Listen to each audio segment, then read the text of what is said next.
खुलुमबाय बेलासिनि गोजोन हामलायनाय जासिनायजों बड'लेण्ड खौरांनि गासै नायगिरि नोंथांमोनखौ बरायबाय। दिनैनि रादाबखौ फरायदों आं रामेन बरुवा। दिनैनि गाहाय रादाबफोराव दङ चिरां जिल्लानि औगुरि गोजौ फरायसालि फरायसाफोर आरो फोरोंगिरिफोरा जनानै सिरि दिन्थिफुंनाय हाबाफारि लादों। अरां दख'रा दुलाराय बर' फरायसा आफादा बिष्णु राभा बर' गोजौ फरायसालि गेलाबिलाव 19 मे खालाराव गुन गोनां सोलोंथाइनि मावथांखि 2007-2020 हाबाफारिखौ खुंफुंदों।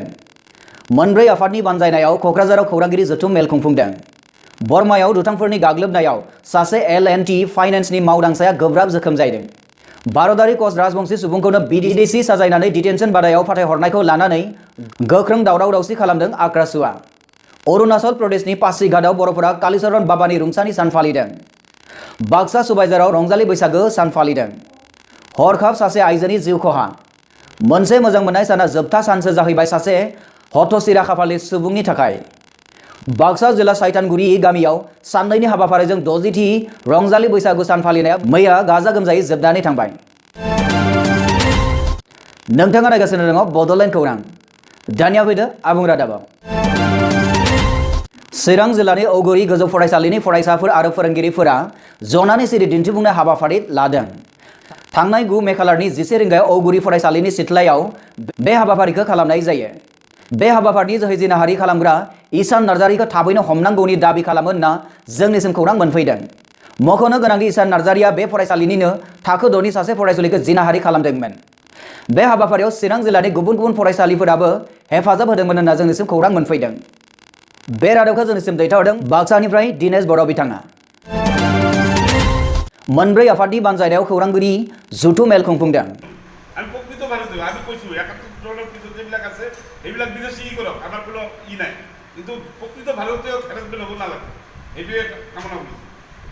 क'क्राझार जिल्लानि सिङाव थानाय क'क्राझार प्रेस क्लाबनि सावराय नब्लाङाव शुक्रबार फुंनि 11 रिंगायाव बृहस्पतिबारै आसाम बाङाली उन्नयन कमिटि, स्वामी विवेकानन्द युव कमिटि, शहीद कनकलता महिला उन्नयन कमिटि आरो RCCF-BTF गौथुमनि बानजायनायाव सोलिफु समनि NRC जेंनाखौ लानानै खौरां बिजोंनि गेजेरजों खुंथाय सरकारनिसिम सोंखारि हरदों।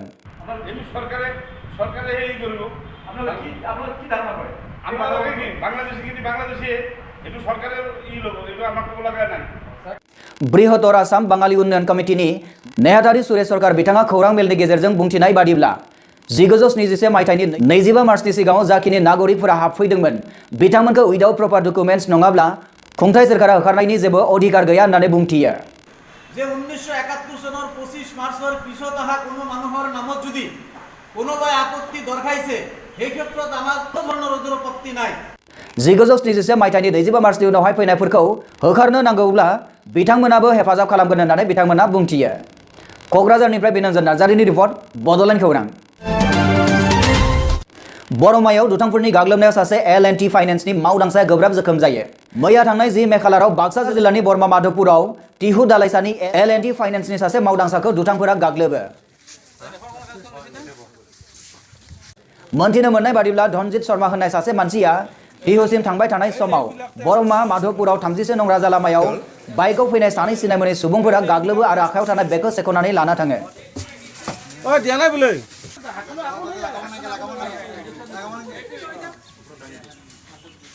नाथाय गाग्लोबग्राफोरखौ दासिमहालागै सिनायनो मोननाय जायाखै होननानै मिथिनो मोननाय जादों। धनजित शर्मानि हालोदा गाज्रिखाय बरमा खोन्दो सावस्रि मिरुआव लाबोनाय जायोब्लाबो जौगामान फाहामथायनि थाखाय नलबारि देहा फाहामसालियाव फाथायहरनाय जायो होनना जोंनिसिम खौरां मोनफैदों। ब्युरो रिपर्ट बरमा। भारतारि कच राजबंशी सुबुंखौ BDC साजायनानै डिटेनसन बादायाव फाथायहरनायखौ लानानै गोख्रों दावराव दावसि खालामदों आक्रासुआ। 6 तारिखे डिटेनसन केम्पत প্ৰেৰণ কৰিছে। গতিকে আমি সকলো নথিপত্ৰ চাইছো। সকলো নথিপত্ৰ চোৱাৰ পিছত তেওঁ প্ৰকৃত ভাৰতীয় বুলি ইতিমধ্যে প্ৰমাণিত হৈছে।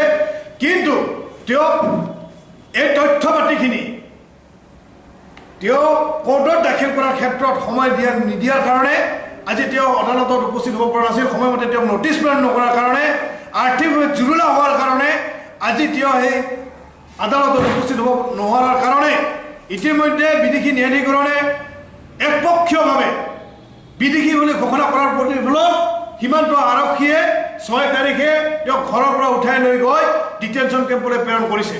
डिटेनसन बादायाव फाथायहरजानाय अजित भद्र आरो महेश बर्मनखौ 7 साननि गेजेरावनो हगारना होनांगौनि दाबि खालामदों आक्रासुआ।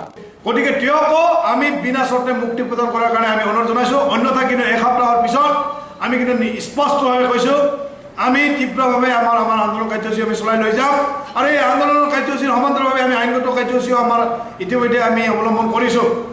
NRC-नि जोबथा द्राफ्टखौ लानानै कच राजबंशी जनजाति सुबुंफोरखौ जोबोद जेंनायाव खोख्लैनो नागिरनायखौ लानानै मैया बाक्सा बरमा प्रेस क्लाबाव दुलाराय कच राजबंशी फरायसा आफादा मोनसे खौरांगिरि मेल खुंनाय जायो।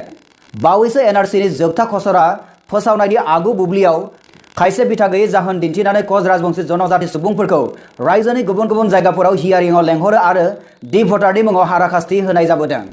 थार अरायथा हानि फिसाफोरनि बाहागोसे सुबुंफोरखौ डिटेनसन केम्पआव दैथायहरदों। अदालगुरि जिल्लानि खैराबारि गामिनि अजित भद्र आरो बरपेटा रडनि उत्तर आथियाबारिनि महेश बर्मनखौ थार भारतारि आरो फोरमानलाइ थासेयावबो तेजपुर आरो गवालपारा डिटेनसन केम्पआव लाखिनाय जादों होनना मिथिनो मोननाय जादों। আজি কচ ৰাজবংশীসকল হোৱাৰ পিছতো আজিৰ তাৰিখত কচ ৰাজবংশীসকলক জধে মধে আজি বিদেশী সজাই আজি NRC-ৰ নামত আজি তেওঁলোকক হাৰাশাস্তি কৰি আপত্তি দাখিল কৰি আজি তেওঁলোকক হাৰাশাস্তি প্ৰদান কৰিছে। बेल' नङा खायसेफोरखौ हरसेनि गेजेरावनो फोसावलाय हरनानै हियारिंआव गोजान गोजानाव लेंहरनाय जादों होननानैबो बिथांमोना बुंथिबावो। बेनि अनगायैबो डिभटारनि मुङाव कच राजबंशी हारिनि गोनां नङि हाराखास्ति होदों होननानै खौरांगिरि मेलाव फोरमायथिया आक्रासुनि नेहाथारि गकुल बर्मन बिथाङा। नोंथाङा नायगासिनो दङ बड'लेण्ड खौरां। अरां दख'रा दुलाराय बर' फरायसा आफादा विष्णु राभा बर' गोजौ फरायसालि गेलाबिलाव 18 मे खालाराव गुन गोनां सोलोंथाइनि मावथांखि 2010 आरो 2020 बेजों लोब्बा लाखिनानै केरियार काउन्सेलिं काम मटिभेशन हाबाफारिखौ खुंफुंदों। फरायसालि नोंथांमोना बेखौ थि खालामनानैब्ला नोंखौ जुदि सोलायनांगौ जायोबा एकमात्र नोंसो सोलायनो हागोन, गुबुन रावबो सोलायनो हाया नोंखौ। बे हाबाफारिखौ थाखो 9 आरो थाखो 10 2019 मायथाइयाव मेट्रिक आरो HS आनजाद होनानै दोननाय फरायसाफोरखौ लानानै बे हाबाफारिखौ लानाय जादों होननानै जोंनिसिम खौरां मोनफैदों। आं बेयाव बुंनो लुबैदों मालाला इउसुफजाई मोनसे बाथ्रा बियो बुंदोंमोन a pen a book a person a teacher and an student can change the world why not we. बे हाबाफारियाव गासै दखरानि सिङाव थानाय गंबा गोजौ फरायसालिनि आरो गंसे गेजेर जौमा फरायसालिनि सा 250निबो बारा फरायसाफोरा बाहागो लायो होननानै जोंनिसिम खौरांगिरिया फोरमायहरदों।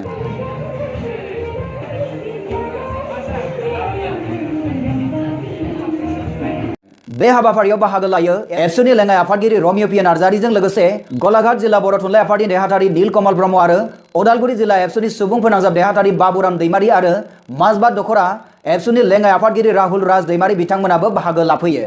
अदालगुरिनिफ्राय साबाय बर'नि रिपर्ट बड'लेण्ड खौरां। बाक्सा जिल्ला साइतानागुरि गामियाव साननैनि हाबाफारिजों 60थि रंजालि बैसागु सान फालिनाया मैया मोजाङै मोजां जोबनानै थांबाय।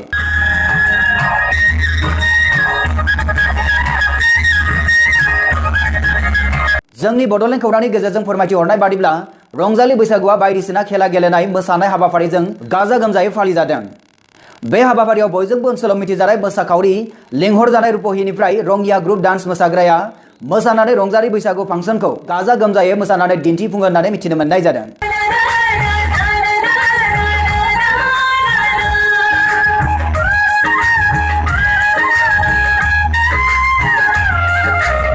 रुपहिनिफ्राय खौरांगिरि मनिल लिमारिनि रिपर्ट बड'लेण्ड खौरां।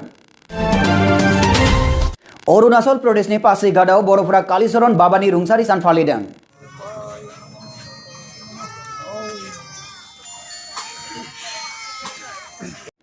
मोनथिनो मोननाय बादिब्ला पासिघाटआव थानाय 40 बर' नखरफोरा बे हाबाफारिखौ खुंनाय जायो।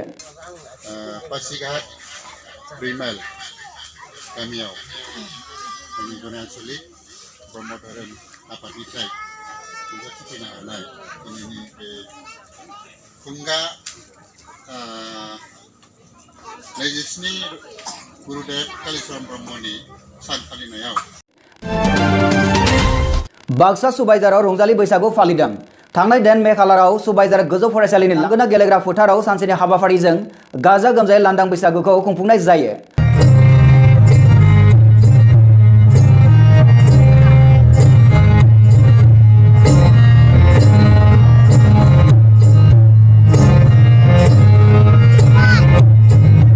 फुंनि समाव गाहाय लांगोना बेखेवनाय हाबाफारियाव सुबाइजार दालाय दुलाराय बर' फरायसा आफादनि एबसुनि सिङाव थानाय गामिनि आजिरा मोननाय फोरोंगिरिफोरा बाहागो लायो।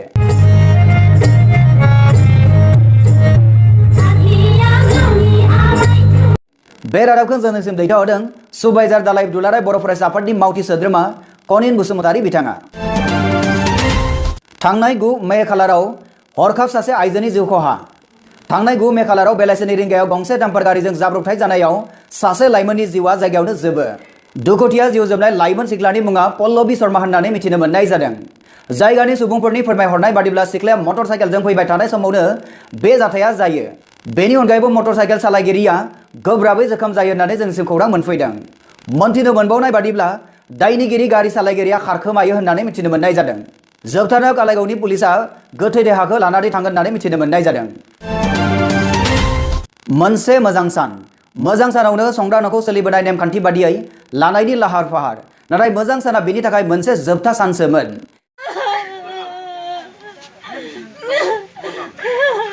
হয়, তেখেতৰ নাম লবন দৈমাৰী। হয়, তেখেতে এনে সৰু সুৰা আজি ঘৰ এটা মানে আজি ভাল দিনৰ কাৰণে তাৰমানে তেখেতে তাৰমানে ব্যৱস্থা গ্ৰহণ কৰিছিল। आबाद मावनानै खुनु रोखोम न'खरखौ सालायबोनायमोन धमधमानि लबन दैमारी मुंनि सासे मानसिया। जोबोर खस्थ' खालामनानै बे सरासनस्रा संग्रा न'खौ लुदोंमोन। যে মানে আজি ভাল দিন আছে, আজি ঘৰটো অলপ ল'ম আমি। আমাৰ এটা কিবা নতুন ঘৰ এটা বনালে তাৰমানে ধৰক আমাৰ পূজা পাতল পুৰোহিতক মাতি পেলাই তাৰমানে আমাৰ ঘৰটো তাৰমানে হেৰি কৰে। बृहस्पतिबार दिना मोजां बाराय जानायलाय धमधमानि शान्तिपुर गामिनि लबन दैमारिया संग्रा न'खौ लानो थि खालामदोंमोन। फुंबिलिनिफ्रायनो फुजा अर्चना खालामनो जा जगार खालामदोंमोन। फुजा फाथाल जा जगार खालामखांनाय उनाव पुरोहितखौ लेंनो थांबाय थानाय समावनो हायाव गोग्लैनानै जिउ गोमायो।